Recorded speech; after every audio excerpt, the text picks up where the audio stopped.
Same retro bro. ക്ലൈമാക്സിൽ എന്താണ് റിട്രോയിൽ വരുന്നത് അതേപോലെ ചെയ്ത് വെച്ചിട്ടുണ്ട് ഇതിനകത്ത്. വിജയ് ദേവരകൊണ്ടയുടെ വൺ കംബാക്ക് എന്ന് തന്നെ പറയാം. ഒരു രക്ഷയില്ലാത്ത ഫസ്റ്റ് ഹാഫും സെക്കൻഡ് ഹാഫ് ഒരു ആവറേജിൽ പോയെങ്കിലും അനിരുദ്ധിൻ്റെ ബീജിയം കൊണ്ട് പിടിച്ചിരുന്ന പടമാണ്. നമുക്ക് എടുത്തു പറയാനുള്ളത് വെങ്കിയുടെ ആക്ടിംഗ് ഒക്കെ ഒരു രക്ഷയില്ല. എൻ്റെ നായകനേക്കാൾ സ്കോർ ചെയ്ത് കളഞ്ഞു, വേറെ ലെവല്. എടുത്തു പറയണം, സ്ക്രീൻ പ്രസൻസ് ഒക്കെ ഒരു രക്ഷയില്ലാത്ത ലെവലിൽ തന്നെ ചെയ്തിരിക്കുന്നത്. ഉറപ്പായിട്ടും കയറി വരും, ആ റേഞ്ചിൽ തന്നെ ചെയ്തിട്ടുള്ളത്. നമ്മൾ ജേഴ്സി ഒക്കെ പ്രതീക്ഷ പോയ നിരാശ. അങ്ങനെയല്ല, ജേഴ്സി റേഞ്ച് പടമല്ല. ജേഴ്സി വേറൊരു ടേൺ, ഇത് വേറൊരു ഇതാണ്. ആ റേഞ്ചിൽ വന്ന ഒരു ആവറേജ് കഥയും അനിരുദ്ധിൻ്റെ ബീജിയമും കാര്യങ്ങളൊക്കെ കൊണ്ട് ഹിറ്റായി വന്ന ഒരു ലെവലെന്നേ ഉള്ളൂ, വേറെ ഒന്നുമില്ല. അതായത് വിജയ് ദേവരകൊണ്ടയുടെ അതുവരെ ഇറങ്ങിയ പടങ്ങളിൽ വെച്ച് നോക്കുമ്പോൾ പക്ക കംബാക്ക് മൂവിയാണ്. കുറച്ച് റിയലിസ്റ്റിക് ആയിട്ടൊക്കെ അവർ എടുത്ത് വെച്ചിട്ടുണ്ട്, സൂപ്പറായിട്ട് എടുത്തിട്ടുണ്ട്. വേറെ കുഴപ്പമോ കാര്യങ്ങളോ ഒന്നുമില്ല. എന്തെങ്കിലും വെറും അവരൊന്നുമില്ല, വേണമെങ്കിൽ കണ്ടിരിക്കാം, അത്രേ ഉള്ളൂ. അത്രേ ഉള്ളൂ. പിന്നെ ലാഗുണ്ട്, നല്ല തുടക്കം കൊള്ളായിരുന്നു, പിന്നെ അങ്ങോട്ട് പോകുമ്പോൾ നല്ല ലാഗ് വരും. പിന്നെ വന്നിട്ട് എന്താ മ്യൂസിക് അടിപൊളി, അനിരുദ്ധ് അടിപൊളി എഴുതിയിട്ടുണ്ട്. സെക്കൻഡ് ഹാഫ് നല്ല ലാഗാണ്, തുടക്കം തൊട്ട് ലാഗാണ്. പിന്നെ ക്ലൈമാക്സ് കണ്ടുകൊണ്ടിരിക്കുക. പിന്നെ ഒരു സെയിം റിട്രോ ബ്രോ. ക്ലൈമാക്സിൽ എന്താണ് റിട്രോയിൽ വരുന്നത് അതേപോലെ ചെയ്ത് വെച്ചിട്ടുണ്ട് ഇതിനകത്ത്. പിന്നെ ലാഗുണ്ട്, നല്ല ലാഗുണ്ട്, ഇടയ്ക്ക് പകുതിയൊക്കെ നല്ല ലാഗാണ്. പിന്നെ ക്ലൈമാക്സും അത്യാവശ്യം കൊള്ളാം. DJ നന്നായിട്ട് പെർഫോം ചെയ്തിട്ടുണ്ട്. പുള്ളി നല്ലൊരു കംബാക്കാണ്. ജനങ്ങൾ ഏറ്റെടുത്താൽ മതി. ഇപ്പം തെലുങ്ക് ഓഡിയൻസ് ആണെങ്കിൽ ഏറ്റെടുത്താൽ മതി, അതിനുള്ള സാധനം എന്തായാലും ചെയ്തു വെച്ചിട്ടുണ്ട്. അനിരുദ്ധ് ആണെങ്കിൽ ശരി, നമ്മുടെ പുള്ളിയൊക്കെ അടിപൊളിയായിട്ട് ചെയ്തിട്ടുണ്ട്.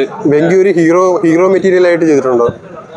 അല്ല, വില്ലൻ തന്നെ ആണ്, നമുക്ക് ട്രെയിലർ കാണുമ്പോഴേ അറിയാം. പക്ഷെ ആ സാധനം പുള്ളി നന്നായിട്ട് എലവേറ്റ് ചെയ്ത് എടുത്തിട്ടുണ്ട്. പുള്ളിയെ കൊണ്ട് പറ്റി. പുള്ളി തെലുങ്ക് നാട്ടിൽ പോയി അടി മേടിക്കാൻ എളുപ്പമാണ്, പക്ഷെ തെലുങ്ക് നാട്ടിൽ പോയി കയ്യടി മേടിക്കാൻ പാടാണ്. പുള്ളി അത് ചെയ്തിട്ടുണ്ട്. പുള്ളിയുടെ ഒരു ഓറ പിന്നെ അടിപൊളിയായിട്ട് ചെയ്തിട്ടുണ്ട്.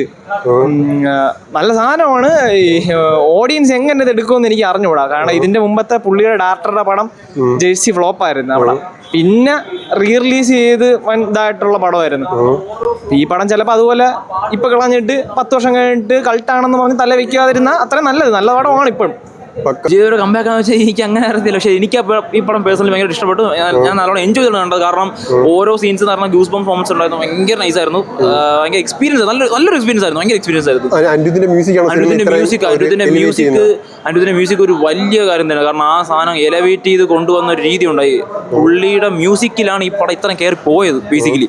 പുള്ളി കാരണം സ്കോർ ഓരോ ടൈമിൽ സ്കോറിങ് കയറിപ്പോൾ നല്ല രസമുണ്ട്. പിന്നെ അവിനാഷ് പ്രൊഡക്ഷൻ ഡിസൈനർ, പുള്ളി ആർട്ട് നല്ല രസമുണ്ട്. കാരണം നമുക്കൊരു എപ്പോഴും നമ്മൾ കാണുന്ന സാധനമുണ്ട്, പണ്ടത്തെ രാജാക്കന്മാരാണ് ഭയങ്കര വലുതായിട്ടുള്ള അങ്ങനെയൊന്നുമില്ല, സിമ്പിളായിട്ട് ഭയങ്കര കോംപ്ലിക്കേറ്റഡ് ആക്കാത്ത ഭയങ്കര രസമായിട്ട് പുള്ളി റോ ആയിട്ട് കാണിച്ചിട്ടുണ്ട്.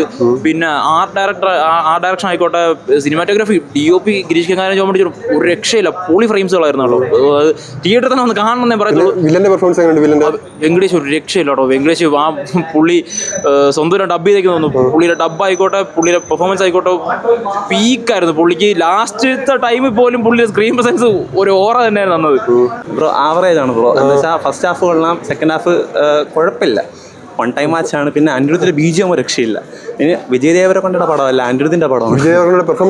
പെർഫോമൻസ് വൈസ് കിട്ടില്ല. പിന്നെ പുള്ളിക്കാരനെ എടുത്തു വെച്ചേക്കുന്ന എല്ലാം സെറ്റാണ്. പക്ഷെ പടം ഓവറാൾ ഒരു ഞാൻ പറഞ്ഞില്ലേ, ജേഴ്സിയെ എക്സ്പെക്ട് ചെയ്ത് പോയത് കിട്ടിയത് വേറൊരു മോഡുലേഷനാണ് പടം. ഒരുമാതിരി ഒരു റെട്രോയുടെ ഫീലൊക്കെ വന്ന് കണ്ടപ്പോഴത്തേക്ക് ഓവറാൾ ഓക്കെ, കൊള്ളാം.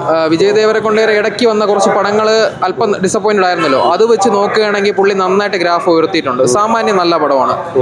സിനിമാറ്റോഗ്രാഫി കൊള്ളാം. പെർഫോമൻസ് സൈഡും ഏറ്റവും നന്നായിരിക്കുന്ന വിജയ് ദേവരകൊണ്ടയും സത്യദേവും നല്ല രസമുണ്ട്.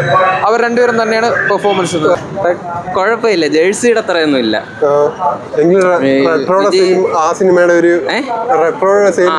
ലാസ്റ്റ് ഒക്കെ റെട്രോന്റെ അതേ ഒരു ഫീലാണ്. വിജയ് ദേവരകൊണ്ട കംബാക്ക് അടിക്കുവോ? ഇല്ല. അനിരുദ്ധിന്റെ മ്യൂസിക്, പിന്നെ വിജയ് ദേവരകൊണ്ടയുടെ ചേട്ടനായിട്ട് അഭിനയിച്ച പുള്ളി സത്യദേവ് ഭയങ്കര അഭിനയം കിടില്ല. പുള്ളിയും പൊളിയായിരുന്നു. എന്നോടത്ത് പറയാനൊന്നുമില്ല.